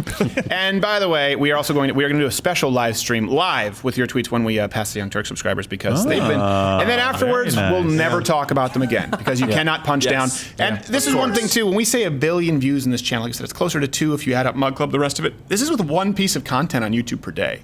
It's not like a lot of these other networks that are doing 50 pieces or 30 pieces. And like this is, it's incredible. We are so grateful. Yeah. And a big part of this, we will say that brings in the most amount of new subscribers here on YouTube because, search results we've talked about. A lot of these algorithms aren't necessarily favorable to us. We've had a lot of problems running our videos as ads.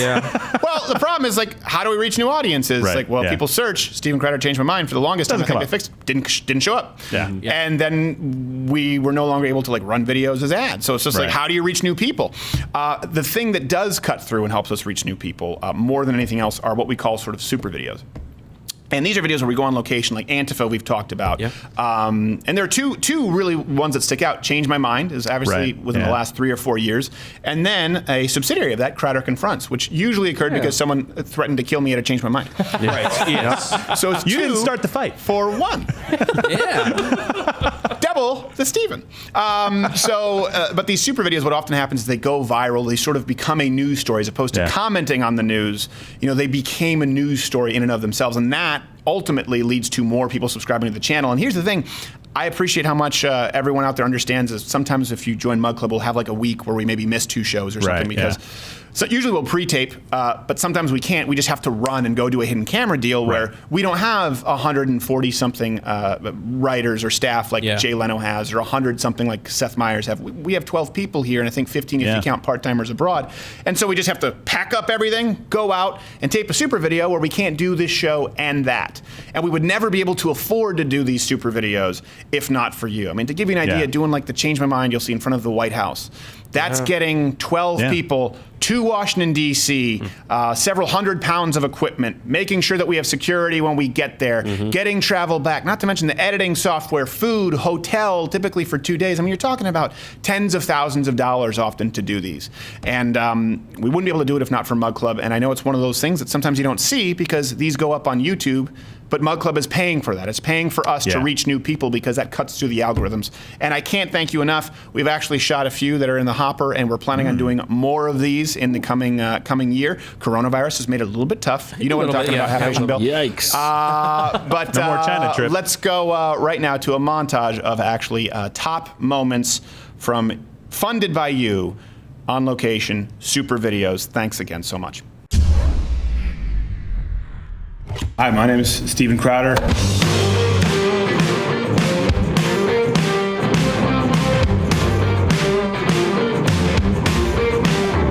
He will not divide us. He will not divide us. He will not divide us. Okay. This is not a friend of mine. Okay. This is what he does. We're gonna brush it. You know that's bullshit. What do you think would happen if we went into a Muslim bakery and asked for a gay wedding cake? You can write on it, Ben loves Steven forever, and have our hands maybe holding. Can I get a gun here without a background check? No. I thought at gun shows you didn't have to do a background check. Oh, no. What you're asking is for somebody to commit a felony. Was it because of the magazine capacity? No, look at it. Yeah, it does look really sinister. Would you be on board with common sense gun reform? Depends on what that means. Do you own any firearms? Shotgun. Well, sorry. Welcome to Detroit.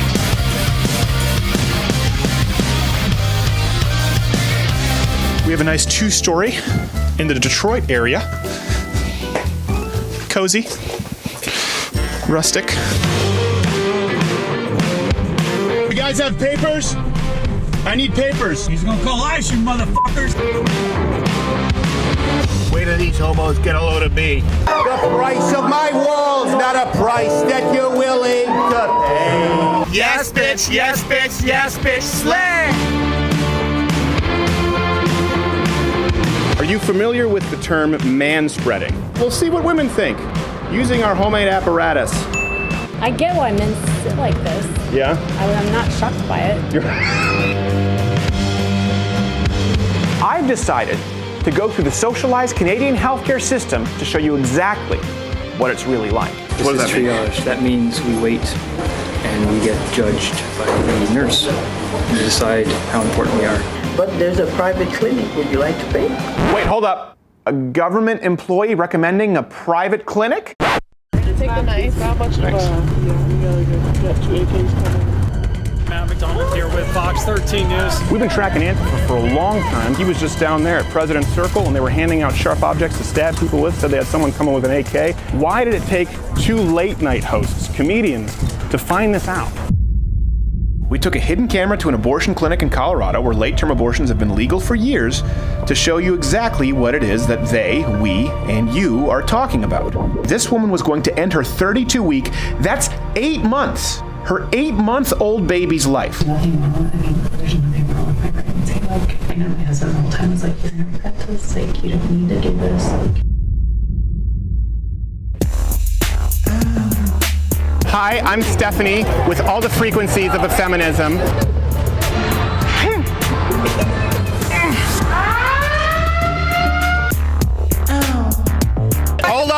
Lucy.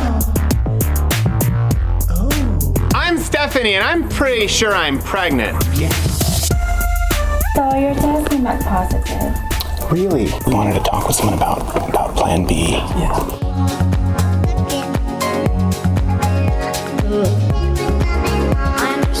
Louder with Crowder. Shout out to them, man. Really nice mugs, not cheap mugs. Nice mugs, man. Louder with Crowder, man. Shout out to them, man. You said stop filming. You need to call security. I'm just asking a question. You're gonna have to leave. I think that it's time to go. Because people are triggered. Got it.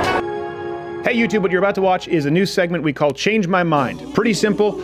We go out and set up in public and pick a topic, and we actually allow people from other points of view to come up and proactively change my mind. You are more than welcome to change my mind if you think I'm wrong.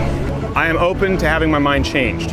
Fetus is literally a parasite. Like, it is sucking the life from a mother. Yeah. Every single day. Like, that's literally what happens. That's not even like... Not a mother, I'm guessing. Like, whoa.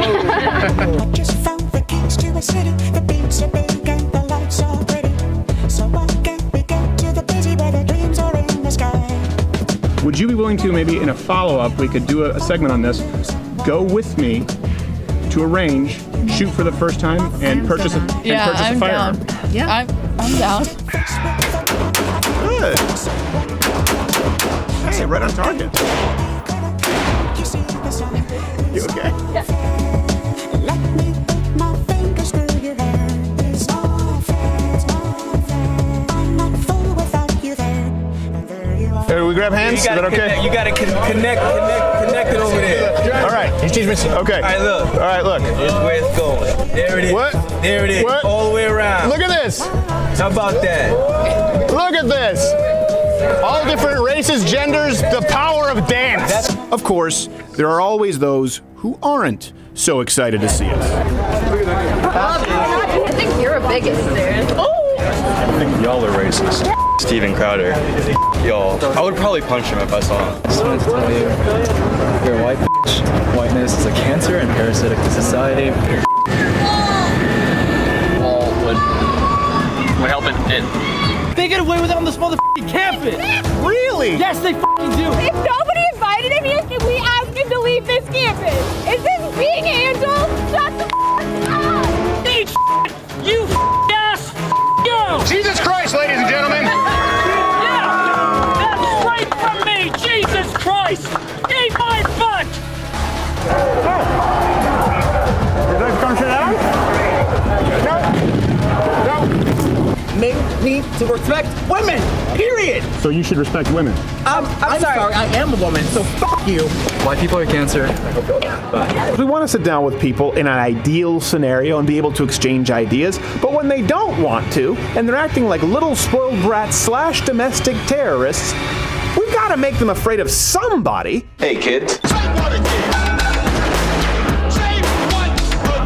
Yeah, I think you want a piece of me for a long time. Go f yourself, you piece of shit. Hey, how are you, man? Steven Crowder. What's going on? We can discuss it at a neutral meeting place. I'm not discussing with people who have made threats against my son and his followers made threats against my son. When you threaten violence against someone, part of being a man is taking ownership of your actions, taking responsibility. This guy's a fascist. And you said you didn't even post this and acted like you didn't know me. I think you're a liar. What did you mean by that? Was it like what you meant with killing members of ICE for $500 a pop? I don't recall saying that. Why would you want to light me on fire? I never said that. Yeah, you did. It's like I'm in bizarro land of lies. Wow, there is a reckoning. Wow, my fun times. And we do have to get going here. I do want to let you guys know the promo code is CrowderBillion. You get $20 off, and all of that, by the way, was funded by you. Yep. Like some of those, like you can sort of yeah. see the progression. The Muslim bakery was literally a friend acting like he was on his phone, Right. filming. It's like, hey, wait, he took a long time. No, he doesn't. No, he hasn't said a word, actually. He doesn't bake the cake. I don't bake penis cake. Why he talk? And we missed a lot of, like, early on, we missed a lot of filming because we didn't have the budget for the audio, equipment. right. So then you can Crazy. see Change My Mind, Crowder Confronts. you can see the progression. It was all because of Mug Club. So we do ask you, because there can be another Vox Apocalypse, Crowder Billion, get $20 off. And the Change My Mind thing just stemmed from sitting down and me going like, oh, we have so many good conversations off air. Right. Yeah. And we've done plenty of debates on this show on air, by the way. Change My Mind is not a debate. We just said, man, I wish we could just talk with normal people without doing political sort of point scoring in a quadrant view. Yeah. And we did not think, at this point, every single person who was involved with content, when we floated the idea, said there's no way that'll work. Yeah. That'll never work. It won't be Unedited, good, yeah. long, just people talking. No one will watch this. To the point where I feel lazy when I do it because I'm like, I don't want to do another Change My Mind because I want to do something new. And then you guys obviously want us to do it. So that's like I've said, I want to provide you with what it is that you want and do some new things. Yeah. But I really am grateful. We have everyone here. They've met everyone. They all get to work with the show. Let me ask you, Half Asian Bill, what would you like? What do you think is next? What would you like to see next for this show? I'd say more of the content that we're already doing, getting more around the country, seeing more of the fans. I know we've got fans all over the world. I know we were, I think just this week, making fun of the University of Western Australia, and I saw a number of comments of students at the University of Western Australia who were like, dang, man. I can't afford those carbon offsets. Hey, you know what?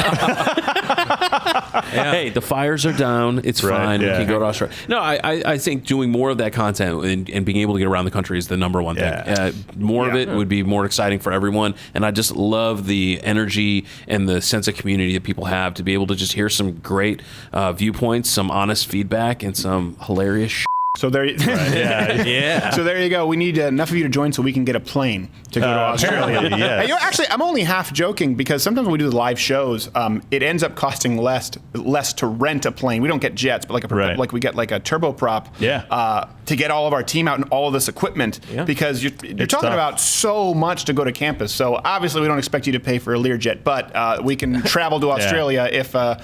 We can take a week off to the show because that's a lot of travel. I think we're going to send actually even Brendan on that flight from Sydney to Buenos Aires with a GPS just to prove that the Earth is not flat. But he doesn't know it yet. He just found out right now.